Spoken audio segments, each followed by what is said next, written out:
حدیث شریف سعید بن جبیر نے حدیث بیان کی کہ حضرت عبداللہ ابن عباس رضی اللہ تعالی عنہما اس آیت آپ قرآن یاد کرنے کے لیے اپنی زبان کو حرکت نہ دیں کی تفسیر میں بیان کیا کہ رسول اللہ قرآن مجید کے حصول کے لیے مشقت اٹھاتے تھے اور آپ اپنے ہونٹوں کو ہلاتے تھے۔ حضرت عبداللہ ابن عباس نے فرمایا، میں تمہارے لیے ہونٹوں کو ہلاتا ہوں جس طرح رسول اللہ ہلاتے تھے، اور سعید نے کہا، میں اس طرح ہونٹوں کو ہلاتا ہوں جس طرح میں نے حضرت عبداللہ ابن عباس کو ہونٹ ہلاتے ہوئے دیکھا۔ پھر انہوں نے اپنے ہونٹوں کو ہلایا تو اللہ تعالیٰ نے یہ آیات نازل فرمائیں،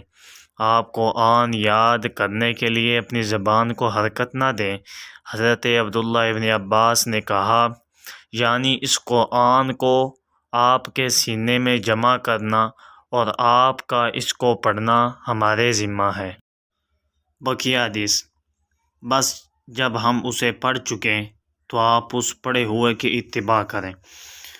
حضرت عبداللہ ابن عباس نے کہا، جبرائیل کے پڑھنے کے دوران آپ سنیں اور خاموش رہیں، پھر آپ کے لیے اس کو بیان کرنا ہمارے ذمہ ہے، یعنی پھر آپ کا اس کو پڑھنا یہ ہمارے ذمہ ہے۔ اس کے بعد جب حضرت جبرائیل آتے